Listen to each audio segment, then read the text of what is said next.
إن الحمد لله نحمده ونستعينه ونستغفره ونعوذ بالله من شرور أنفسنا وسيئات أعمالنا من يهده الله فلا مضل له ومن يضلل فلا هادي له وأشهد أن لا إله إلا الله وحده لا شريك له وأشهد أن محمدا عبده ورسوله اللهم صل وسلم وبارك ونعم على سيدنا وإمامنا وقدوتنا محمد وعلى آله وصحبه وسلم تسليما كثيرا أما بعد السلام عليكم ورحمة الله وبركاته.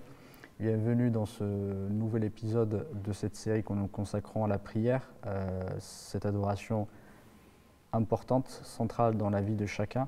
Inch'Allah, on avait commencé la semaine dernière à évoquer effectivement l'importance de cette adoration-là, de sa place dans notre religion. On a vu effectivement sa place extrêmement importante sur plusieurs aspects. Et alhamdoulilah, cette fois-ci, billahi ta'ala, nous allons aborder continuer effectivement sur cette introduction. Nous allons parler des mérites, des bienfaits de cette prière et les dangers qui guettent ceux qui négligent cette adoration. En tout cas, barakallahu fik, Cheikh, jazakallahu khairan de nous avoir honoré de ta présence pour pouvoir parler de ce sujet-là. Je signale effectivement aux sœurs et frères qui nous suivent sur Instagram que la vidéo sera postée demain ou après-demain, Inch'Allah Ta'ala. Vous pouvez nous suivre. Et n'hésitez pas à poser des questions, bi'Illahi Ta'ala, on y répondra si Allah subhanahu wa ta'ala nous le permet. Jazakallahu khairan, Cheikh, de nous avoir. Si tu peux introduire ce nouvel épisode, Inch'Allah. Bismillah, alhamdulillah, wa salatu wa salam ala rasulillah. La prière, si Allah a fait de la prière un pilier, comme tu l'as rappelé la semaine dernière, c'est bien parce que la prière est indispensable. Elle n'est pas utile. L'importance est telle que elle est indispensable, surtout venant de celui qui se passe de tout, Allah subhanahu wa ta'ala. Et comme on a vu, c'était 50 prières par jour. Allah l'a réduit à 5 tout en récompensant 50 par 50 prières. Parce que ce monde nous mange. Il nous mange. Et s'il y a un seul mérite, si c'est le fait de nous retirer de ce monde, pour nous rappeler l'essentiel. Allah dit وَمَا خَلَقْتُ الْجِنَّ وَالْإِنسَ إِلَّا لِيَعْبُدُونَ. Donc dans la sourate 51, verset 56, Allah dit subhanahu wa ta'ala, je n'ai créé les hommes et les djinns qu'afin qu'ils m'adorent. Donc cette adoration passe avant toute chose, c'est l'objectif même. Et la prière, nous, 5 fois par jour, à des moments bien déterminés, comme on l'a vu, nous permet, alhamdulillah, de nous retirer au moins pendant 5 minutes de cette vie. Et si ce rappel, comme on l'a également dit, toutes les adorations, tout ce que Allah nous impose, si on peut parler d'imposer, parce qu'il sait ce qu'il a créé, subhanahu wa ta'ala, comme il sait tout, c'est justement parce que sans ça, on ne pourrait pas revenir. On peut bien dire, oui, moi j'aime bien la liberté, j'aime bien adorer Allah quand je veux, etc. Mais Allah a dit, tu m'adores quand tu veux, quand moi je veux, mais voilà un canevas que tu ne dois pas quitter. Et donc ça veut dire que ça a 5 moments déterminés. Si on ne revient pas vers Allah, on est perdu. Et donc Allah, dans sa miséricorde, aime le bien pour son serviteur. Et c'est lui qui sait où il a mis le bien. S'il a imposé les choses, c'est que c'est indispensable. Donc cette prière, c'est pour cela que quand on le comprend et quand on sait qu'Allah n'a besoin de rien, on voit l'importance de la prière, comme on l'a souligné la semaine dernière. Quant au mérite qu'on a commencé à voir, c'est surtout savoir que Allah aime la prière, comme on l'a dit. Allah subhanahu wa ta'ala, c'est l'acte le plus aimé, c'est la prière. Sachant que cette prière, comme Allah le dit, Inna salata tanha anil fahsha'i wal munkar. C'est si important. La prière empêche les choses blâmables. Dans la sourate Al-Ankabut, verset 45, la prière empêche les choses blâmables et les turpitudes. Donc, non seulement ça nous retire de ce bas monde pour nous rappeler la vie dernière et le jour où on va rendre des comptes, pas sur ce qu'on a fait dans cette vie comme autre chose que, mais ce qu'on a fait comme avancé pour nous-mêmes. Donc c'est un rappel qui est plus qu'utile. La prière nous oblige à ça, mais en plus de cela, la prière nous accompagne toute notre vie, puisque si la prière est bonne, tout le reste est bon. C'est ce qu'on avait vu la semaine dernière pour résumer l'épisode introductif. À savoir que si la prière est bonne, tout le reste est bien, et si la prière est mauvaise, les comptes risquent d'être serrés. Et quand les comptes, comme l'a dit le prophète sallam, sont détaillés, c'est qu'il y a le châtiment derrière. Et donc le fait que notre prière nous amène à abandonner le mal et à faire du bien, c'est un des autres mérites Et un mérite que l'on ne voit pas et auquel nous croyons, c'est que Allah subhanahu wa ta'ala a mis dans la bouche du prophète sallam, imaginez l'un d'entre vous, devant la maison de qui? Il passe une rivière ou un fleuve, il se lave 5 fois par jour.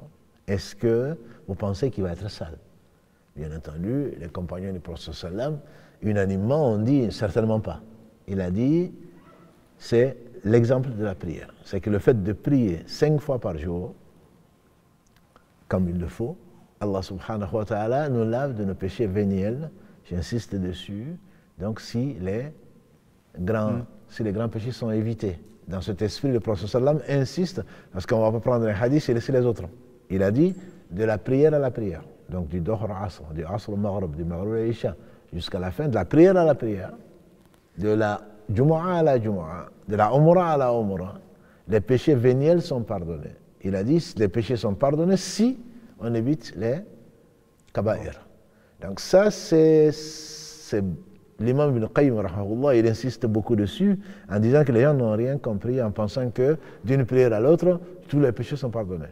Oui, parfois, quand on dit La ilaha illallah wahdahu la sharika lah, lahul mulku wa lahul hamdu ala kulli shay'in qadir, le prophète sallam dit, celui qui dit ça 100 fois par jour, tous ces péchés, il a dit, tous ces péchés sont pardonnés, même si ça couvre, c'est l'équivalent de l'écume de la mer. Et donc, à partir de là, on peut dire, je fais ce que je veux, et il suffit que je fasse la prière, d'une prière à l'autre, c'est pardonné. Ou je fais tout, je fais mes péchés, et puis je viens, je m'assois, 5 minutes, la ilaha illallah, 100 fois, et je suis pardonné. C'est vraiment un manque de pudeur, un manque de science, un manque de pudeur. Parce que la prière empêche des choses blâmables, des turpitudes. Si les grands péchés ne sont pas évités, ça veut dire que cette prière n'a pas servi à ce pourquoi elle a été instaurée. Et donc, ça, le fait de se laver de ses péchés, pourquoi elle se laver de ses péchés? Parce que c'est la désobéissance à Allah. Et toute désobéissance, c'est ignorance. Toute désobéissance nous aveugle le cœur. Le prophète sallam nous a dit, quand le fils d'Adam fait un péché, un point noir s'inscrit sur son cœur. S'il le demande pardon à Allah, ou si Allah l'efface, le point noir donc, va s'effacer. Et s'il persiste et ne demande pas pardon, son cœur devient rouillé. Et il a récité le verset que l'on connaît de la sourate Al-Mutaffifin, 83, la sourate Les Fraudeurs, Kallabal, Rana ala qulubihim, ma kanu yaksibun. Donc, le fait que le cœur est rouillé, le cœur est noir, ça fait qu'on ne voit, même la vie de tous les jours, de tout instant, on ne voit pas avec un cœur qui est pur. Et donc, le fait que Allah nous, subhanahu wa ta'ala, nous pardonne les péchés, nous permet de voir, nous donne une certaine basira, une certaine vision claire. Parce que voir, c'est une chose, mais voir clairement, c'est une autre chose. Et nous, on voit souvent flou à cause de nos péchés. Et la prière amène, pour celui qui a vraiment prié, à être lavé de ces péchés qui auraient pu, ou qui certainement ont rouillé, entre guillemets, le cœur. Et ceci nous permet donc de se laver au moins 5 fois par jour de ces péchés, sans compter toutes les autres actions qu'on a vues dans la première série, le fait de venir à la mosquée, etc., les pas qui nous élèvent en degré ou nous pardonnent les péchés. Donc, ça, c'est un des mérites, je pense, qui est vraiment central de la prière, sans compter, donc, quand on le fait en groupe, le prophète alayhi salatu wassalam a dit, c'est qu'on le sait tous, en tout cas, et qui est presque une obligation, on a vu pour les hommes, de la prière en groupe. Et on a vu quel bienfait il y a le fait de venir à la mosquée, mais le fait de venir et de prier en groupe, même si ce n'est pas la mosquée, il dit la prière de l'un d'entre vous à la mosquée, par rapport à sa prière seul ou dans un marché, seul, cela équivaut à 25 fois ou 27 fois, selon la version, à la prière faite seule. Et donc, si on imagine que Allah subhanahu wa ta'ala, dans sa miséricorde, nous accorde une partie de concentration et accepte cette prière, même s'il n'acceptait que le 10e, on espère qu'on a au moins la moitié, s'il n'accepte que le 10e, ça veut dire quelque part qu'on a 2 fois, voire 3 fois, presque 3 fois la récompense de la prière. Et donc le fait de prier en groupe va rajouter encore de la lumière à la lumière, puisque Allah seul sait s'il va accepter de nous ou de qui dans la prière en groupe, ce qui fait que d'accepter de quelqu'un, Allah va accepter toute la prière. Donc ceci fait partie également des choses qui sont des choses méritoires que l'homme ne sait pas, souvent on n'en est pas en tout cas souvent conscient, parce que si on est conscient de cela, on ne va pas tarder ou on ne va pas retarder la prière par rapport donc, au but qui a été recherché. La prière également, comme le disait le prophète sallallahu alayhi wa sallam, celui qui attend la prière, il est considéré comme s'il était en prière. À cause de quoi? À cause du fait qu'il se prépare à la prière. Et donc ça, tout cela est compté comme prière. Et celui qui fait le Isha en groupe, a dit Abu Umam, qu'il a entendu le prophète sallallahu alayhi wa sallam dire, celui qui fait le Isha en groupe, la dernière prière, ou le Fajr en groupe, d'après Othman ibn Affan, celui qui fait le Fajr en groupe, non seulement il a fait ça en groupe, mais il est considéré comme s'il avait prié, donc avec la même récompense de la moitié de la nuit en prière. Et celui qui fait le Fajr en groupe et qui fait le Isha en groupe, il est considéré comme s'il avait passé sa nuit en train de prier. Et donc il a comme s'il avait fait Qiyamul Layl en plus de son Fajr en groupe, en plus de la récompense de donc, son Isha en groupe. Tout ceci font partie donc des mérites de la prière elle-même et de ce qui peut être assimilé aux conséquences, sans compter également que le prophète sallallahu alayhi wa sallam a dit, celui qui fait une prière obligatoire en groupe, Allah subhanahu wa ta'ala lui accorde un hajj complet et accepté. C'est que l'on ne peut pas assurer même celui qui fait les économies, qui part pour faire le hajj, etc. Alhamdulillah, il a fait l'administratif, mais est-ce qu'Allah a accepté? Peut-être pas. Alors que là, le fait de faire la prière en groupe, Allah lui donne l'équivalent d'un pèlerinage complet et un pèlerinage qui est accepté. Celui qui arrive grâce à Allah, parce que Allah a mis la sincérité dans son cœur, celui qui arrive à faire les 5 prières en groupe, dans la journée, ça veut dire qu'il lui a inscrit 5 pèlerinages et qui sont complets. Sans compter la récompense de la prière elle-même. Donc, je dirais que les mérites sont innombrables. Les mérites sont innombrables. Et le fait d'être, alhamdoulilah, en dialogue, entre guillemets, avec Allah, certainement suffit comme mérite. Parce que si on était conscient qu'on parlait à Allah, c'est l'une des sagesses pour lesquelles le prophète alayhi salam utilisait le siwak, c'est ce qu'il faisait entre autres, pour sentir bon. Et on avait dit comment se préparer à la prière, de bien s'habiller, etc. Parce qu'on va à la rencontre du Seigneur subhanahu wa ta'ala, parce qu'on parle avec Allah et Allah nous répond. Et donc si on était conscient, je pense que nos prières seraient certainement moins automatiques, moins rapide, comme on le verra, Inch'Allah, dans d'autres épisodes. Du coup, si je récapitule bien, effectivement, il y a des hadiths qu'on avait déjà abordés lors de la série précédente, mais c'est les rappeler quelque chose de bénéfique, parce que le rappel profite aux croyants.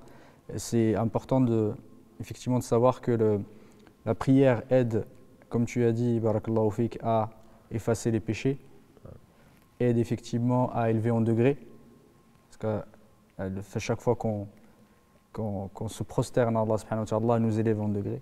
C'est important de dire effectivement ce bénéfice qu'il y a derrière la prière, qui est un bénéfice immédiat, c'est un bénéfice important pour chacun, pour à la fois effectivement être élevé en degré, effacer ses péchés, sauf les péchés véniels, les grands péchés. Il faut revenir effectivement à ce point-là, et je pense que c'est intéressant de se dire, celui qui se dit effectivement que c'est fait de prier et qui s'appuie cette grande miséricorde d'Allah subhanahu wa ta'ala, grâce à des petites actions, effectivement, Allah subhanahu wa ta'ala nous efface tellement de péchés, parce que celui qui compte sur ça en se disant je peux faire ce que je veux et grâce à la prière, ça peut effectivement, ça va m'effacer tout ce que je fais, c'est quelqu'un qui n'a pas saisi l'essence même et les objectifs de la prière, parce qu'effectivement, quand tu le lis, le fait que la prière, comme tu as dit tout à l'heure, ça veut dire qu'il faudrait qu'il s'interroge quelle est son intention. Est-ce que sa prière est vraiment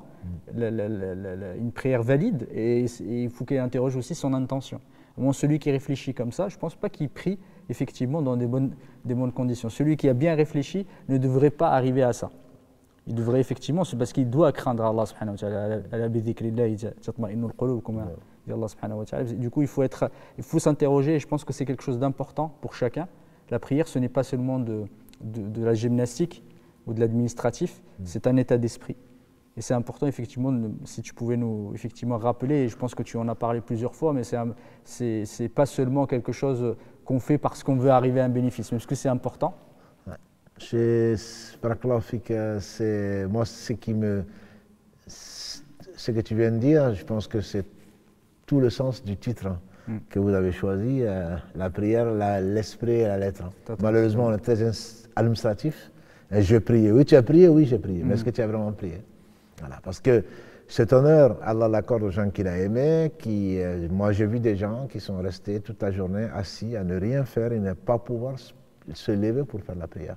Parce qu'Allah n'a pas voulu les rencontrer. Totalement. Donc c'est vraiment la rencontre d'Allah. Et les savants disent qu'on doit, en intention, quand on prie ou quand on veut faire une adoration, surtout la prière, on doit le faire, je dirais, on doit être animé par 4 choses. Que Allah nous rapproche. Parce que celui qui rapproche, on ne va pas, non, je me rapproche d'Allah par la prière, certainement. Mais c'est Allah qui me rapproche, ne serait-ce qu'en m'inspirant, en acceptant de me faire la prière et en m'écoutant et en acceptant la prière. Donc, c'est pour se rapprocher d'Allah. C'est pour plaire à Allah, subhanahu wa ta'ala, qui n'a besoin de rien. Parce que pour qu'Allah nous rapproche, il faut qu'on cherche à plaire à Allah. Et ça, c'est ce que les meilleurs d'entre nous cherchent. Et un meilleur que moi, en tout cas, a dit que certaines personnes quittent ce bas monde sans avoir goûté à la meilleure des choses de cette vie. Ils ont dit, c'est quoi? Il dit, c'est le fait d'aimer Allah, de se rapprocher d'Allah et chercher sa satisfaction. Et ça, je me rends compte que beaucoup d'entre nous, y compris moi en tout cas, ne réalisent pas vraiment l'importance de ça. Donc, quand on se rapproche d'Allah, c'est parce qu'on aime Allah. Et donc, que Allah nous rapproche, qu'on cherche sa satisfaction. Quand on aime, on cherche sa satisfaction. Est-ce qu'Allah va être satisfait de moi? Et Allah a été satisfait de son prophète. Il a été satisfait des compagnons du prophète. Il a été satisfait de ses alliés. Donc, Allah nous compte, qu'Allah nous élise parmi ses alliés, qu'Allah nous récompense, parce qu'Allah peut être satisfait sans récompenser, entre guillemets, même s'il est celui qui est reconnaissant. Donc on cherche la récompense d'Allah, ça ne veut pas dire que, non, les musulmans, ils cherchent toujours à être récompensés, mais moi je prierai, mais moi ce que je voudrais, c'est l'amour d'Allah. Mais certainement, l'amour d'Allah n'est accordé qu'aux gens qu'il a aimés. Totalement. Voilà, ça, je pense que les deux sont liés, qu'Allah nous récompense et que par là, Allah nous épargne également, la 4e chose, son châtiment. Qu'Allah ne soit pas courroucé contre nous. Or, celui qui ne prie pas, ou celui qui fait sa prière administrativement, ou qui recherche que la récompense, entre guillemets, administrative, il risque de ne pas échapper au châtiment. Parce qu'Ibn Qayyim, rahmahullah, il dit qu'il y a 4 types de prières. 4 types de prières. Celui qui vient, qui fait la prière, qui ne donne pas à la prière, c'est pour cela que, barakallahu fikum, le programme qui nous attend, Inch'Allah, c'est vraiment pouvoir faire la prière comme le prophète nous l'a enseigné. Et bon, on a tous vu nos grands-parents, enfin tous, en tout cas ceux qui ne sont pas reconvertis ont vu leurs parents et leurs grands-parents en train de prier, donc on les imite. Mais est-ce que la prière n'est pas rejetée? Les conditions, les obligations, etc., qu'on verra, Inch'Allah, plus tard. Et donc, il y a des gens qui seront châtiés, seront jugés parce qu'ils n'ont pas rempli les conditions administratives, la lettre de la prière. Il y a des gens qui l'ont fait et qui ne sont pas du tout, n'ont pas cherché l'essentiel, parce que l'essentiel de la prière, c'est le khushu'. Voilà. C'est la concentration, je dirais, c'est la présence. Quand on n'est pas présent, alors on n'aura pas gagné quoi que ce soit de sa prière, comme l'a dit le prophète. Chacun d'entre vous aura de sa prière la moitié, il a dit jusqu'au 10e, et on peut aller même jusqu'à 0. Voilà, donc il y a celui-là, et il y a celui qui a fait l'effort, bien qu'il ait été perturbé par son Satan, il a fait l'effort, celui-là, certainement ne sera pas, il sera récompensé, il ne sera pas châtié. Et à celui dont la prunelle des yeux est la prière, ça c'est le prophète alayhi salam, les prophètes et les gens que Allah a élis, alhamdoulilah, la prière devient pour eux une joie, la prière une saveur. Donc si vous y arrivez, priez pour nous. Voilà. Donc c'est cet esprit d'aller vers Allah, ça doit nous animer, et Satan nous le fait oublier, quand surtout la prière, et dans n'importe quelle œuvre, quand on adore Allah, quand on est conscient, l'intention est la chose la plus importante. Je veux faire la prière, pourquoi? Je veux que par la prière, parce que Allah a aimé la prière, Allah l'a ordonné pour sa satisfaction, parce que Allah a aimé. Cela suffit comme raison pour faire la prière. Allah l'a ordonné. Ensuite, par la prière, Allah donne tous les mérites qu'on a dit et bien d'autres. Et par la prière, Allah nous empêche également Allah ne va pas nous châtier, Inch'Allah, si la prière a été acceptée. Donc, en abordant la prière, et on est en face du Seigneur des mondes, subhanahu wa ta'ala. Ça suffit comme honneur. Et donc, c'est dans cet esprit qu'il faut aborder la prière plutôt que de l'aborder de façon administrative, comme beaucoup d'entre nous le font. Et quand tu parles d'honneur, un hadith du prophète, on dit effectivement, salatul layl, c'est la prière de la nuit étant la noblesse ou l'honneur du croyant. Et effectivement, et également, il a parlé aussi de l'honneur, et j'ai oublié la suite du hadith, mais c'est important effectivement de se dire que c'est le jour du jugement dernier, ça va être quelque chose, une lumière pour nous. Dans un autre hadith, ça c'est un des mérites. Il a dit le prophète, la lumière, un argument pour nous aussi. Et c'est important de se dire qu'il y a des bienfaits effectivement sur cette terre, mais il y a des bienfaits dans l'au-delà, comme a dit le prophète. Les deux sont liés. Allah subhanahu wa ta'ala est si généreux qu'il nous oblige à faire des choses ici pour que ça nous profite dans l'au-delà. Et effectivement, celui qui a fait la prière, ce sera une lumière pour lui, c'est un argument pour lui. Totalement. Et la prière sera une preuve pour lui. Exactement. Et la prière même déjà dans la tombe. Il y a des hadiths authentiques où la prière, quand Nakir et Munkar, qu'Allah les bénisse, quand ils vont poser la question, quand ils vont venir du côté droit, la prière va dire non. Ce n'est pas de ce côté. Ensuite, c'est le jeûne. Ensuite, c'est la sadaqa. De tous les côtés, on sera protégé donc dans la tombe. Déjà par la prière. Et par la prière et par les actes que Allah nous a ordonnés, parce qu'on a suivi effectivement ce que Allah subhanahu wa ta'ala nous a ordonné. Donc ce sera une lumière. Les gens qui ont vraiment prié seront illuminés et auront des arguments. Et sans compter que même les gens qui tomberont dans l'enfer, qu'Allah nous en préserve, qu'est-ce qu'il a dit le prophète sallallahu alayhi wa sallam, qui est un des mérites de la prière? Il a dit que Allah interdit à l'enfer de brûler les parties qui sont prosternées. Totalement. Donc malgré, à cause de leur injustice, à cause de notre injustice, Allah, s'il ne nous pardonne pas, il envoie les gens en enfer à cause de sa justice.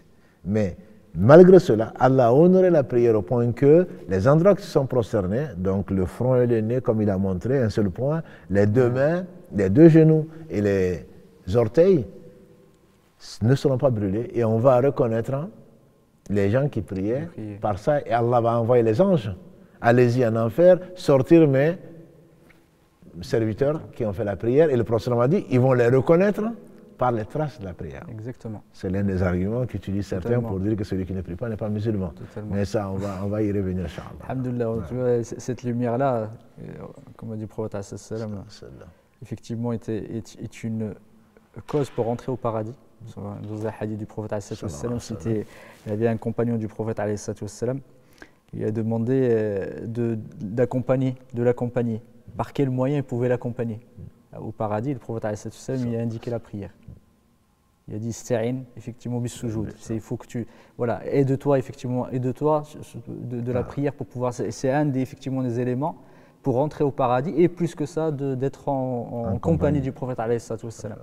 Et je reviens effectivement à un des éléments, et je pense que ça pourrait, à la fois c'est un mérite, un bienfait, mais également ça nous augure effectivement, ça nous prévient aussi des dangers de ne pas le faire. C'est le jour de la résurrection.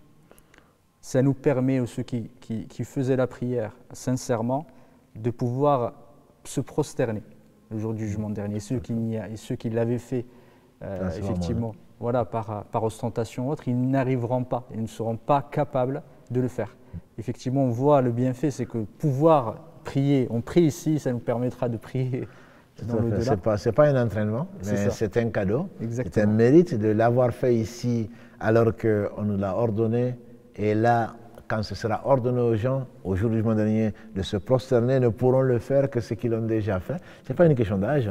Oui. Ce n'est pas une question de souplesse, c'est une question de ceux qui l'ont vraiment, ceux qui sont humiliés devant Allah subhanahu wa ta'ala dans ce bas monde pourront le faire dans l'au-delà, alors que les autres ne pourront pas se prosterner parce qu'ils ont négligé de le faire ou ils n'ont pas voulu le faire. Donc dans ce bas monde-là, ils ne pourront pas dans l'au-delà. Absolument. Jazakallahu khairan. Effectivement, c'est un des mérites aussi, des bienfaits de ceux qui prient, c'est qu'ils voient ils ont la possibilité de voir Allah subhanahu wa ta'ala le jour du jugement dernier. C'est comme si on voyait effectivement le soleil dans un ciel dégagé de nuages. Tout à fait. Et c'est un des bienfaits. Qu'est-ce qu'on pourrait attendre de plus que de voir Allah subhanahu wa ta'ala? Ce sera certainement la plus belle récompense et la plus belle des joies. Quand Allah subhanahu wa ta'ala aura récompensé et qu'il est juste, il est miséricordieux quand il a récompensé et que ceux qui seuls, ceux dont il a été satisfait, pourront le voir. Et donc, il n'aura pas été donné à un homme d'avoir, ou à une femme, d'avoir une joie aussi grande, sachant déjà que le paradis en lui-même, c'est ce qu'aucun n'a vu, aucun n'aurait entendu parler, même dans l'imagination n'est passé dans l'esprit de personne, mais la vision de la noble face d'Allah subhanahu wa ta'ala ne sera permise qu'aux gens qui ont eu cette élection, je veux dire, Allah leur a permis dans ce monde-là de faire partie des sensés, des intelligents, des gens qui ont considéré cette vie comme un tremplin pour se rapprocher de l'au-delà, parce que l'objectif, cette vie, on ne peut pas la maudire en tant que telle, sauf ce qui nous rappelle Allah subhanahu wa ta'ala et ce pourquoi nous avons été créés. Et donc si on a été tellement absorbé par ce bas monde qu'on ne s'est pas rappelé le droit d'Allah subhanahu wa ta'ala qui est de l'adorer dans ce bas monde sans rien lui associer, certainement que ce sera un jour triste pour beaucoup. Ouais, qu'Allah nous en préserve. Amen, amen. Et effectivement, c'est un hadith, si ma mémoire est bonne, qui a été rapporté par Abu Moussa Ash'ari. Effectivement, ceux qui sont réguliers pour prier les deux froides, c'est la prière du Fajr et celle du Asr, rentreront au paradis. Il dit effectivement avec sans peine et en étant salam, hein, ça veut dire en rentrant effectivement en étant préservé de tout mal. Ouais. Et c'est quelque chose d'important effectivement de faire attention surtout à ces deux prières-là. Non, c'est d'autant plus important que celui qui a fait le Fajr, qui est difficile aux hypocrites. Oui, totalement. Et Allah seul sait ce qui se lève pour le Fajr, surtout en Europe quand c'est l'été, à 4 h du matin, etc., en tout cas avant le lever du soleil. Le Asr, c'est surtout pour les business, pour les businessmen, des gens qui courent derrière avant que le soleil ne se couche. C'est deux prières qui sont particulièrement recommandées. Allah dit subhanahu wa ta'ala dans la sourate Al-Baqarah, Hafidhu ala salawat wa salat al-wusta wa qumu lillahi qanitin, si ma mémoire est bonne, c'est le verset 238. Préservez, Hafidhu, gardez cette constance, gardez l'importance des prières. Hafidhu ala salawat, les prières en général. Wa salat al-wusta, ainsi que la prière du milieu, qui fait partie bien sûr des prières. Mais Allah l'a distinguée justement parce qu'elle est importante et distingue celui qui a choisi ce bas monde et l'autre. Et comme on sait, cette prière, en tout cas dans les hadiths authentiques, c'est la prière du Asr. Donc c'est celle avant le coucher du soleil. Et le prophète alayhi salatu salam nous a dit que celui qui néglige la prière du Asr, celui qui n'a pas d'excuse, comme le sommeil ou l'oubli, celui qui néglige la prière du Asr, et il ne la fait pas dans son temps, c'est comme s'il avait perdu et ses biens et sa famille. Et bien sûr, on n'arrive pas à l'imaginer, c'est comme si on amenait sa famille et tous ses biens à l'aéroport et qu'on retourne, on écoute France Info, on apprend que l'avion s'est écrasé et qu'il n'y a pas de survivants, qu'Allah nous en préserve. Voilà. Donc, il y a des prières, Allah a choisi parmi ces prières la salat du Asr, le Fajr également, qui distingue, comme on a dit, les hypocrites de quelle énergie, dans quelle énergie, d'où je vais puiser cette énergie-là, si ce n'est pas dans la foi, pour me lever tôt le matin, avant le soleil, malgré mes prétentions, et à ce moment-là, me mettre à adorer le Seigneur du monde. C'est la première des choses que je dois faire quand je me lève. Donc le Fajr et le Asr, comme tu dis, c'est les deux prières les plus importantes. D'ailleurs, le Wusta est considéré chez les Malikites comme la prière du Fajr. Voilà. Mais chez d'autres, et c'est probablement l'avis le plus fort, c'est la Salat al-Asr, puisque le prophète m'a dit qu'Allah mette du feu dans les tombes des polythéistes qui nous ont empêchés de faire la prière Wusta, puisqu'ils ont combattu les polythéistes, et jusqu'au coucher du soleil. Et donc la prière Wusta a été considérée, en tout cas par nombre de savants comme étant la prière du Asr. Si on continue effectivement sur ces bienfaits-là, un des bienfaits importants, comme on avait cité la semaine dernière et qui et que beaucoup négligent, en tout cas beaucoup ne ressentent pas, c'est que c'est une façon effectivement de se dégager de ce monde et retrouver une tranquillité d'esprit et surtout une joie, comme le prophète alayhi salatu wassalam. Et je citais tout à l'heure le verset Ala bi dhikrillahi tatma'innul qulub, et comme le prophète alayhi salatu wassalam disait à Bilal Arihna biha ya Bilal. Du coup, c'est vraiment une façon, effectivement, c'est une façon pour amener de la joie et de la satisfaction pour les cœurs des vrais croyants. Et c'est pas seulement c'est pas une corvée en soi pour ceux qui arrivent, qu'Allah subhanahu wa ta'ala nous fasse parmi eux, ceux qui arrivent à ressentir et à sentir cette saveur. Non, mais absolument, c'est la rencontre, c'est ce qu'on attend. Il est clair que quand on attend un moment, la joie devient encore plus grande quand on l'attend, que quand on est surpris on ne l'attend pas, bon, c'est un plus. En gros, souvent, beaucoup d'entre nous considèrent la prière comme un plus, bon, ben, c'est administratif, on le fait et puis voilà, on passe à autre chose. Alors que d'autres l'attendent. Et d'ailleurs, c'est qu'Allah nous honore parmi ceux-là. La troisième catégorie que cite le prophète parmi les 7 qui seront sous l'ombre du trône, c'est celui dont le cœur est accroché aux mosquées. Bien sûr, le mosquée, ce n'est pas pour aller surfer sur Internet ni sur le portable, c'est accroché aux mosquées. C'est vraiment, il a d'une prière, après une prière, il attend une autre prière. Parce qu'on attend, et tout le temps qu'on attend la prière, donc on est en prière. Et Ibn Qayyim, quand il fasse miséricorde, il disait, la prière est pour le croyant, en tout cas l'élu, comme le retour du fuyard vers donc son maître. C'est-à-dire que Allah nous a permis, la corde est longue, on ne le sent pas, on a fui, on s'est intéressé à autre chose que ce pourquoi on a été créé. Si on ne considère pas bien sûr que tout ce que l'on fait dans la vie est une adoration. Comme on a été créé pour adorer Allah et on a oublié Allah souvent, ne soyez pas comme ceux qui ont oublié Allah. Allah fait qu'ils se sont oubliés eux-mêmes. On explique ça. Au fait, ils sont oubliés eux-mêmes, ils ont oublié leurs propres intérêts. Ce n'est pas eux-mêmes qu'ils ont oublié, mais ils ont oublié ce qui pourrait leur apporter. Donc le dhikr d'Allah, le rappel d'Allah subhanahu wa ta'ala. Donc c'est comme si Allah nous obligeait, comme on a dit au début, à revenir vers lui. On a fui pour aller vers autre chose, comme un enfant qui se met à chercher à gauche, à droite, alors que le but il est là. Nous sommes des itinérants, on va vers l'au-delà, on va vers Allah. Et au lieu de prendre un chemin droit qui nous a été tracé, et qui est clair de jour comme de nuit, on s'arrête pour regarder quelques champignons, pour regarder quelques fleurs, alors que les fleurs et les champs de champignons et de tout ce qu'aucun œil n'a vu ou qui n'aurait entendu parler, nous attendent dans l'au-delà, Inch'Allah. Au lieu de, voilà, quand on veut arriver, on part tôt. Et donc on garde le chemin, Allah nous a tracé un droit chemin, que l'on lui demande d'ailleurs de suivre tout dans la prière, entre autres, pour nous rappeler qu'il y a un chemin qui est droit et qui va vers son agrément, et il y a des chemins tortueux qui vont soit vers sa colère, soit qui vont vers l'égarement.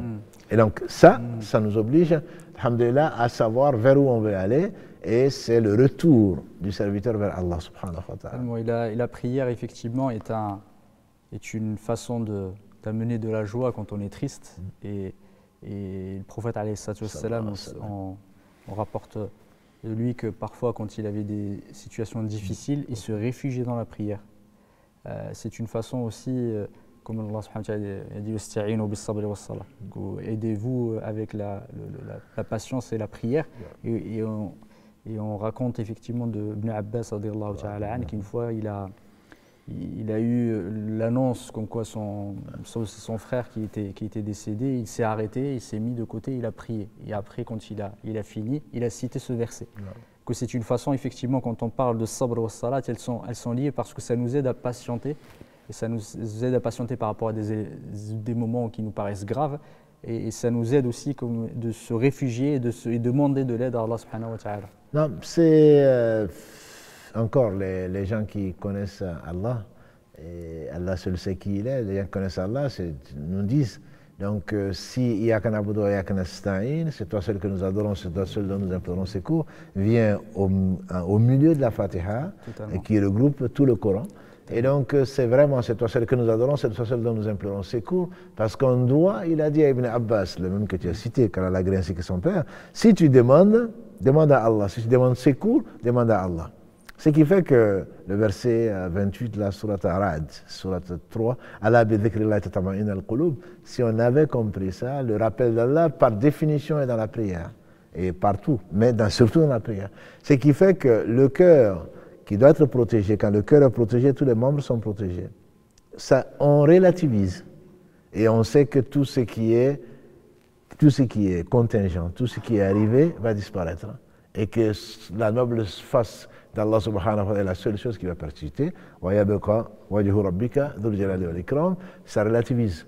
Et donc le fait de se prosterner devant Allah et sachant qu'il ne fait que le meilleur, ça relativise la perte de ce qui ne nous appartient pas. Parce qu'on est toujours là, on a perdu quelque chose, ça ne nous appartient pas. Et on est revenu. La chose a été reprise par son Seigneur, ça ne peut être que la meilleure des choses. Et donc ce cœur, et tu fais bien de le souligner, je crois que c'est malheureusement, quand une chose arrive, le stress est proportionnel au manque de foi, entre guillemets. C'est pour cela, une des raisons pour lesquelles le prophète sallam a été l'homme le plus éprouvé, nous serons tous éprouvés, et en fonction de notre foi. Mais quand l'épreuve arrive, la première des choses, c'est à qui on pense. Quand on a un problème de voiture, on passe au mécanicien. Quand on a un problème de santé, on passe au docteur. Quand on a un problème on pense tout de suite à les créatures.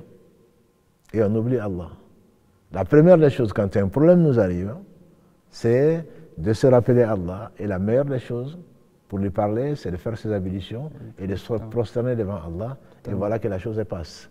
Les anciens ils disent, quand une chose t'arrive, et qui dit, comment je vais faire? Comme moi, comme beaucoup d'autres gens, et on s'affole. Comment je vais faire? On dit qu'Allah dit, tu veux t'en occuper? Vas-y, occupe-toi de ça. Et tu ne vas jamais t'en sortir. Mais quand tu dis, oh Allah, voilà une chose, voilà une épreuve qui m'arrive, je te la confie, Allah dit, tu fais bien de me la confier. Je vais m'en occuper. Et voilà que tu es déchargé. C'est-à-dire que tu es sûr que la chose Allah va venir au secours, Allah te demande de t'aider par la patience et par la prière. Ça veut dire que je suis convaincu que Allah a donné ce moyen-là et qu'il va s'en occuper. Et à partir de ce moment, quand tu sais que la chose va passer, quand tu sais qu'il y a le secours, le 15 qui arrive, ou le 18, ça te calme déjà que si tu n'avais aucun rapport. Et là, le rapport il est direct. Allah dit, invoquez-moi. Donc, l'invocation, quand tu invoques Allah, dans la prière en particulier, Allah a promis de te répondre. Donc, à partir de ce moment-là, tu es tranquille. Tu sais que ça va venir, tôt ou tard. Et donc, ce n'est pas comme quelqu'un qui ne sait pas où donner de la tête. Dès qu'une chose arrive, le réflexe qu'Allah nous l'accorde, le réflexe doit être « Ya Allah, oh mon Seigneur, c'est toi qui as tout créé, c'est toi qui tiens tout par son toupet, alors je te confie l'affaire. » Et la meilleure des façons de le faire, c'est dans la prière. Et donc, et pas, quand j'ai fini, on rate la prière pour aller s'occuper des choses d'autres. Non, c'est la première des choses à laquelle on doit penser, c'est l'aide d'Allah subhanahu wa ta'ala au travers, justement, de la prière. Et le fait de céder de la prière, effectivement, on attend une récompense d'Allah subhanahu wa ta'ala, des bienfaits dans l'au-delà. Parfois, il y a aussi des bienfaits terrestres. C'est-à-dire qu'il y a des bienfaits, parfois, qu'on ne voit pas derrière la prière. Et en regardant, effectivement, j'ai quelque chose qui me venait à l'esprit, c'est que par la prière, parfois, Allah subhanahu wa ta'ala nous offre la subsistance et aussi nous offre parfois ceux qui recherchent l'enfant. Enfin, ils cherchaient des enfants. Et ça m'est venu à l'esprit par rapport à la sourate Al-Imran, par rapport à Maryam, qui était dans le... Effectivement, Allah subhanahu wa ta'ala lui a donné sa subsistance alors qu'elle était dans le mihrab. Alors, le mihrab, elle était en train de prier. Et aussi Zacharia aussi, parce qu'Allah subhanahu wa ta'ala lui a donné effectivement l'enfant. Et c'est important les gens qui manquent, ceux qui prient vraiment, ils ne manqueront pas de subsistance. Et ceux qui effectivement qui n'ont pas d'enfants, ils se réfugient dans la prière. Et c'est quelque chose que les ulama parfois, effectivement, ils ont des bienfaits que nous on ne voit pas parfois. Parce qu'on a tendance à nous, c'est une ordonnance qu'on veut. Quel dua, quelle invocation il faudrait que je fasse pour avoir un enfant, pour que j'aille ce travail, etc. Tu n'as même pas besoin d'invocation spécifique pour cela. Parce que tu es en train de te prosterner devant Allah, tu es en train de prier, et Allah sait ce qui te charge, et justement il t'a orienté vers la meilleure des issues, c'est celle de l'invoquer. L'invoquer comme Zacharia l'a fait, et la promesse d'Allah est vraie, comme tu as dit, Mariam Allah ne dit même pas qu'elle a invoqué Allah, mais chaque fois que Zacharie alayhi salam venait lui donner de quoi manger, il trouvait auprès d'elle la subsistance. C'est que même sans que c'est-à-dire qu'il craint Allah, Allah lui donne une issue dans son affaire et lui donne de là où il n'attend pas. Parfois on est étonné, on pense à une chose et puis il y a quelqu'un qui vient qui dit salam alaikum et voilà c'est que je te donne ça. Tu dis mais subhanallah j'y ai pensé hier et j'avais besoin de ça et Allah sait que j'en avais besoin, il te l'offre et tu ne l'as même pas demandé parce que tu t'es occupé de ce qui, de la recherche de la proximité et Allah te donne et sa proximité et bien plus. Et ça, souvent, on l'oublie, comme Abu Bakr le disait, qui tu as laissé à la maison lors de Tabouk, le prophète lui demande, et qui tu as laissé à la maison, qu'est-ce que tu as laissé à la maison avec le peu que tu as amené? Il a dit, j'ai laissé Allah et l'amour d'Allah plutôt et de son messager. Donc, celui qui s'occupe des affaires d'Allah, in tansurullaha yansurukum. Si tu t'occupes des affaires d'Allah, de ce qui plaît à Allah, la satisfaction d'Allah, Allah va s'occuper de tes affaires. C'est une logique, je veux dire, qui a été maintes fois éprouvée, et on sait que c'est vrai. Simplement, on a tendance, Satan nous fait oublier, on a tendance à aller chercher de l'aide ailleurs. Oui, mais quand même, il faudrait être... Bien sûr. Mais avant d'aller chercher quelque chose, c'est avant tout de chercher l'aide auprès d'Allah qui t'ouvre des portes là où, et qui te ferme certaines où il n'y a pas de bien. Et nous, on court derrière le bien matériel, alors que ce monde-là et ce qu'il contient, on sait ce qu'il vaut. Totalement. Et on oublie. Parfois, effectivement, on oublie beaucoup, ça parce que ça nous arrive parfois d'avoir des problèmes, enfin, des soucis dans la vie, et on se dit, ce souci-là, il n'aura jamais, j'arriverai jamais à m'en sortir. Et on arrive à s'en sortir, mais on ne sait pas par quel moyen. Parce que grâce à Allah subhanahu wa ta'ala, on oublie à chaque fois, parce que chaque fois qu'il y a un problème, on a toujours la même réaction, alors qu'on a eu tellement de problèmes dans la vie et ça s'est bien passé. Parfois quand ça arrive, on a l'impression, mais comment je vais y arriver? Absolument. Comment je vais le faire? Et on demande à Allah subhanahu wa ta'ala, effectivement parfois on prie à Allah subhanahu wa ta'ala, on l'invoque et on est tellement pressé, on veut cette chose-là tout de suite, on se dit, et parfois on se rappelle plus tard, on se dit, voilà, j'ai demandé à un moment à Allah subhanahu wa ta'ala, le dernier tiers de la nuit, en priant quelque chose, et maintenant, subhanallah, je l'ai. Et c'est ça, c'est ce manque effectivement de confiance parfois qu'on a. Il faut tout le temps avoir effectivement du recul sur les choses, c'est difficile à avoir, mais il faut que le croyant s'entraîne. Juste, c'est comme tu l'as rappelé, comme le dit le Sénégalais. Oui, exactement. Tout le monde croit à Allah, mais on ne lui fait pas confiance. Exactement. Mais c'est vrai que, bon, alhamdoulilah, la croyance, on ne peut pas en douter, mais la confiance, c'est le réflexe, comme l'a dit le prophète sallam. Le sabre, c'est au moment. Exactement. Et donc, c'est pour cela que les dhakirin, Allah kathira, ceux qui se rappellent souvent à Allah, c'est pour cela qu'ils sont bienheureux, ils sont les meilleurs. Totalement. Parce que quand une chose arrive, ils pensent à Allah. Nous, quand une chose arrive, on va faire le tour, et finalement, Allah, c'est le recours, c'est-à-dire quand on a épuisé tout, alors qu'il est, comme il le dit lui-même, sans lui, rien ne se réalise. Il est le premier, il est le dernier. Et donc, c'est lui qui permet certainement les choses de se faire, mais avant tout, c'est à lui qu'il faut s'adresser. Et souvent, en tout cas, Ibn Qayyim, il explique ces deux noms, au début de tout bien, il y a Allah. Il n'y a pas de bien sans Allah. Et pour la réalisation de tout bien, c'est Allah, subhanahu wa ta'ala, qui permet de se réaliser. Si on y arrive comment? En faisant du dhikr. Et donc là, et Allah a voulu concentrer le dhikr dans la prière, pas que dans la prière, mais a voulu concentrer le dhikr, comme on a dit au début, nous arracher de ce bas monde, de ce qui contient, pour nous orienter vers l'essentiel, vers notre intérêt, qui est donc la vie dernière. Barakallahu fik. Allah est tellement miséricordieux que même qu'on ne s'en rappelle pas au début, et qu'on revient vers lui à la fin, Allah subhanahu wa ta'ala, il y a tellement de miséricorde que voilà, parfois on a honte effectivement de notre situation alors qu'on aurait pu effectivement faire différemment. Et le temps passe et Inch'Allah, c'est important de parler de ses mérites et de ses bienfaits. Il faut parler effectivement du danger de ceux qui négligent cette prière, cet acte important, cet acte effectivement, comme on a cité la semaine dernière, qui est la frontière entre le croyant et le mécréant, même si le ulama diverge comme tu as cité. Est-ce que le fait de ne pas prier te sort de la religion? Et si effectivement un des dangers les plus graves, et il n'y a pas de danger qui est supérieur, c'est celui vraiment de le kufr et de le kufr, de la mécréance et de l'association à Allah subhanahu wa ta'ala.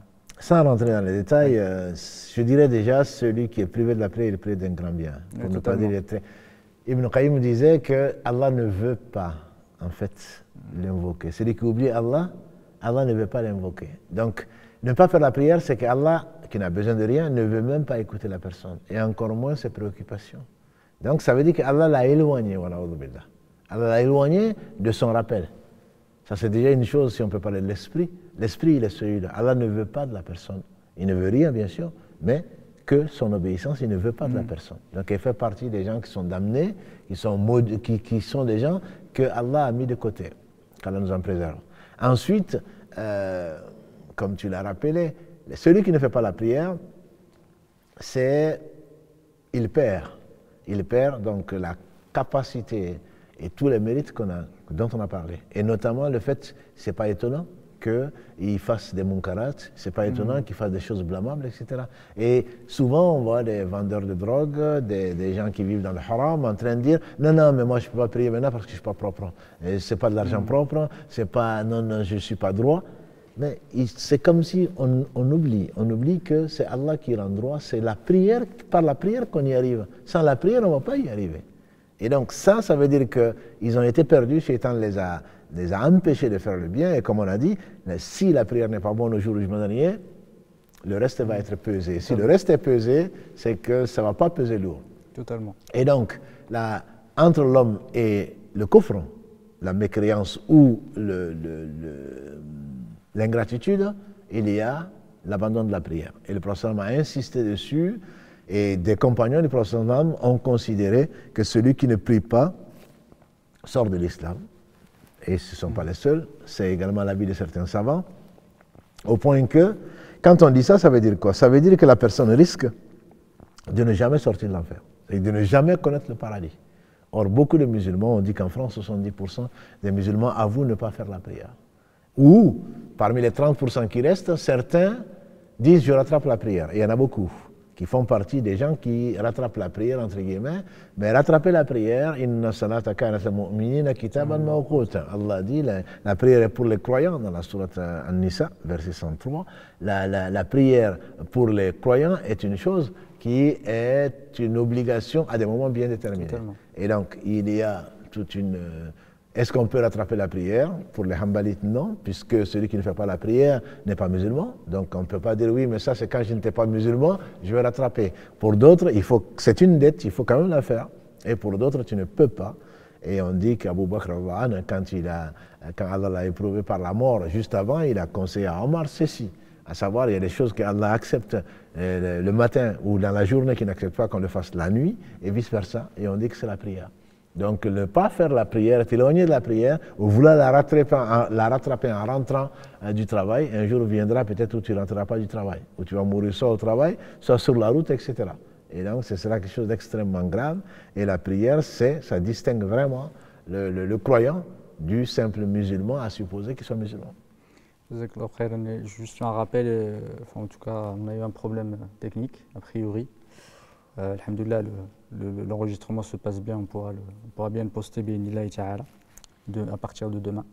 Et ceux, effectivement, dans le Surat Maryam, ceux qui négligent la prière, parce que Allah subhanahu wa ta'ala dit qu'il y a une génération qui va arriver, qui vont négliger la prière, et ils seront effectivement sujets à la perte. Si tu pouvais, Inch'Allah, en parler, parce que c'est un danger qui guette tout le monde. C'est un danger qui est réel, et ça fait partie des signes de la fin du monde. Totalement. Allah décrit donc ces gens qui étaient attachés à la prière, et c'était le cas peut-être de nos parents ou les gens venus avant, et on se rend compte qu'avec, entre guillemets, le temps, les gens abandonnent la prière, et Allah dit « et ils ont suivi leur passion, et bientôt ils seront perdants.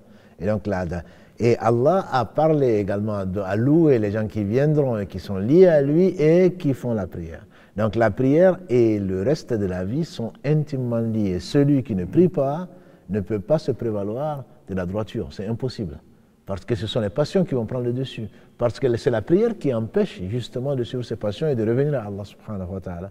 Et ceux qui tombent dans le saqar, Allah le dit dans le Coran, c'est que quand on va leur demander pourquoi vous êtes tombés dans le saqar, le saqar étant soit synonyme de l'enfer, soit une des demeures de l'enfer, il dit, nous n'étions pas, nous ne faisons pas partie des musallin. On ne faisait pas partie des gens qui faisaient la prière. Et c'est l'un des arguments d'ailleurs des gens qui pensent que celui qui ne fait pas la prière, qui meurt dans cet état en tout cas, va rester dans l'enfer pour l'éternité. Voilà. Donc même si c'est pour quelques secondes, c'est celui qu'on va tremper dans l'enfer pour quelques secondes, disait le prophète dans un hadith, et qui a été pourtant bien heureux dans ce bas monde, si ce bas monde on peut être heureux dans ce bas monde, va jurer par Allah qui n'a jamais connu le bien.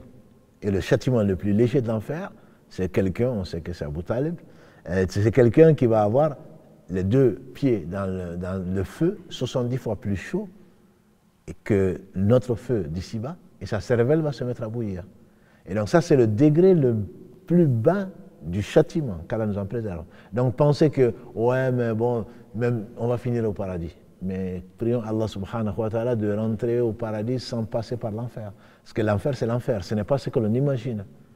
C'est bien pire que ce qu'on imagine. Voilà. Qu'Allah nous en préserve. Même l'enfer demande à Allah de préserver celui qui demande protection. Et le prophète nous a dit qu'on ne quitte pas la prière avant de demander protection d'Allah contre 4 choses. Il commence Allahumma inni a'udhu bika min adhab jahannam. Donc il ne faut pas quitter, dans la prière même, demander à Allah, la première chose qu'on demande, c'est contre le châtiment de l'enfer. Et donc c'est quelque chose de, ne pensons pas que, or, celui qui meurt en ne faisant pas la prière, il faut craindre pour nous, il faut craindre pour lui. Ok, Allah al-Musta'an. Certains, j'ai entendu une fois, il disait, bon, je préfère aller en enfer, comme ça je vais être avec mes copains. En rigolant, enfin, tu imagines, là, les personnes soit ils ne croient pas en enfer, soit ils sont, Allah subhanahu wa ta'ala les a totalement aveuglés pour pas. Tout à fait. Non, là, je veux dire, on part de l'esprit que quand Allah aime quelqu'un, il le rapproche. Tellement. Et Allah ne veut pas rapprocher la personne qui ne fait pas. C'est pas pour juger les gens, c'est pour savoir que la gravité de l'insouciance. Ce bas monde nous mange et on oublie l'essentiel. Et l'essentiel, c'est, entre autres, de ne pas faire la prière. Le fait d'être éloigné de la prière, de trouver des excuses pour ne pas la faire, ne parlons pas de la retarder déjà, il n'y a pas d'excuse, alors ne parlons pas du fait de ne pas la faire. Totalement. En espérant quoi? En espérant sur la miséricorde d'Allah. Allah dit dans un verset, la rahma d'Allah, la miséricorde d'Allah est proche des bienfaisants. Elle n'est pas proche des raouines, des gens, des insouciants, des gens qui sont injustes et qui ne pensent pas à l'au-delà. Non, la rahma d'Allah est proche des gens qui visent l'excellence. Et donc c'est l'insouciance qu'Allah nous en préserve. Et la négligence, encore pire, c'est caractéristique des gens que Satan a touché, et plus que touché, que Satan a possédé, et donc qui ont oublié l'essentiel. Et si on meurt dans cet état, qu'Allah nous en préserve, la destination est proche et la plus connue. Oui, alhamdoulilah, Allah subhanahu wa ta'ala nous montre le chemin pour arriver au bien et arriver au paradis. C'est nous parfois qui négligeons. Effectivement, le shaitan et nos passions aussi, comme tu as parlé tout à l'heure. Et c'est pour ça qu'on voit que le shaitan s'attaque tout particulièrement à la prière dans tous ses états. Et parfois même, ce disait Ibn al-Qayyim, parfois le shaitan il arrive aussi par des chemins qu'on ne voit pas. Parfois même sur le zèle par rapport à certains sur la prière, parfois ils sont tellement zélés. Effectivement, parfois c'est le shaitan qui les pousse pour qu'à un moment ils abandonnent. Parce que comme tu avais si bien cité, tu as si bien dit, vaut mieux avoir quelque chose de durable que d'avoir quelque chose d'extrêmement important qui ne dure pas dans le temps. Effectivement, ce n'est pas un sprint, comme disent certains, c'est un marathon, il faut être endurant. Et c'est dans cette endurance-là qu'on ressent les bienfaits de la prière, effectivement. Et c'est très important pour nous de nous le rappeler, parce qu'on l'oublie très très rapidement. Enfin, on oublie facilement qu'Allah subhanahu wa ta'ala nous préserve et qu'Allah subhanahu wa ta'ala qui dit verset qui En salatihim sahun, malheur, même si malheur aux gens qui prient et qui sont négligents vis-à-vis de leur prière. Il n'y a pas de gens qui ne prient pas. C'est les gens qui prient et en salatihim, c'est-à-dire qui négligent leurs prières, les savants disent, qui négligent les heures de prière, qui négligent, la prière vient en dernier, alors qu'elle doit être toutes les prières, hormis les Isha, parmi les prières obligatoires, le meilleur moment, c'est le début. Voilà. Et donc, dès qu'on attend ça, on regarde l'heure ou on regarde le soleil, dès que ça arrive, c'est la première chose, parce que ça nous dégage, ça nous calme, ça nous purifie. Et si on ne cherche pas ça, certainement quand on le met à la fin, et c'est la prière des munafiqines, comme disait le prophète sallam, ça c'est pour ceux qui prient. Malheur aux prières qui sont négligents vis-à-vis de la prière, et les savants disent, Allah n'a pas dit fi salatihim, pas dans leur prière, heureusement, c'est vis-à-vis de la prière, parce que dans leur prière, combien sommes-nous à gagner le 10e de la prière? Là, c'est vis-à-vis de la prière, c'est-à-dire vis-à-vis du fait de prier, pas à l'intérieur. Le khushu', la concentration et le reste, n'en parlons pas.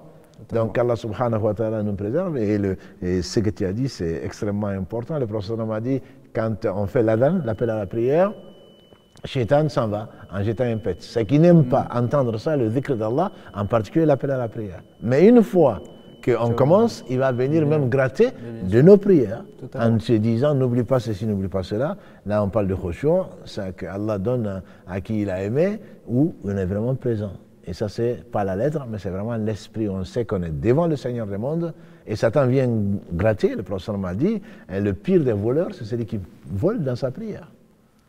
Qu'il est présent physiquement, mais en réalité, il ne l'est pas. Et donc, Satan mange de sa prière, et il termine, il ne se rappelle même plus ce qu'il a récité ou où est-ce qu'il en était. Totalement. Et on rapporte d'un savant, après, effectivement, sur l'authenticité, je ne m'avance pas trop, mais on disait en fait quand ils ne retrouvaient pas quelque chose, ils allaient le prier.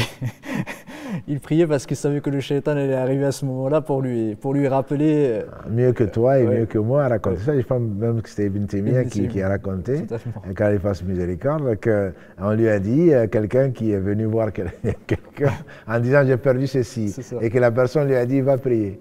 Et il a commencé à Allahu Akbar et ensuite il a dit, il a arrêté. On dit pourquoi tu arrêtes? Il dit je l'ai trouvé. C'est sûr, une fois que tu dis Allahu Akbar, Satan il fait absolument tout pour que tu ne gagnes. Puisqu'il n'a pas pu t'empêcher d'être comme ceux-là qui sont enchaînés, comme il n'a pas pu t'empêcher de faire la prière, alors il va voler ta prière. Et donc, il va te faire penser à tout ce à quoi tu n'as pas pensé avant, va revenir, tu fais ton programme pendant la prière et ensuite, finalement, tu as gagné du temps. Voilà, tu as passé 5 minutes en train de faire un programme qui n'a rien à voir, bien sûr, avec ta présence, avec l'humilité devant Allah subhanahu wa ta'ala. Totalement. Qu'Allah subhanahu wa ta'ala nous fasse plus bénéfice de cette prière et j'espère qu'on a partagé avec nos sœurs et nos frères cette importance, même si on pourrait effectivement faire des cours très longs, on ne pourrait pas aborder effectivement, ou en tout cas exprimer et partager avec nos frères l'importance de la prière, parce que c'est quelque chose qui nous lie à Allah, comme tu as dit, c'est quelque chose qui est un marqueur de la croyance de chacun et de la foi de chacun. C'est les piliers de l'islam, on pourrait effectivement en parler autant de fois qu'on puisse, on ne pourrait pas arriver effectivement à décrire, exactement, à décrire complètement les joies, les bénéfices, les mérites de cette adoration centrale. Jazakallahu khairan. Donc on arrive à la fin de ce live. La semaine prochaine, bi'idhnillahi ta'ala, on va commencer le côté, on va dire, pratique sur les règles de la prière, les conditions, ses piliers, ses obligations, ses sunan, Inch'Allah ta'ala, pour montrer du mieux qu'on puisse, Inch'Allah ta'ala, comment bien faire cette prière-là, à quoi il faut faire attention, comment la corriger, bi'idhnillahi ta'ala, pour nous améliorer nous-mêmes en premier, pour nous faire des rappels, et pour les frères, bi'idhnillahi ta'ala, pour les aider à mieux accomplir cette prière, tout en gardant l'esprit de la prière. Effectivement, il y a la lettre, elle est importante, mais l'esprit est d'autant plus important, voire plus important parfois. Mais les deux, on va dire, sont liés, on ne peut pas séparer l'un de l'autre. Absolument. On va clôturer cet cet épisode et on vous donne rendez-vous bi'idhnillahi ta'ala la semaine prochaine. Jazakumullah khairan pour votre attention. Subhanak Allahumma wa bihamdika ashhadu an la ilaha illa anta astaghfiruka wa atubu ilayk. Subhana rabbika rabbil izzati amma yasifun wa salamun ala al-mursalin walhamdulillahi rabbil alamin.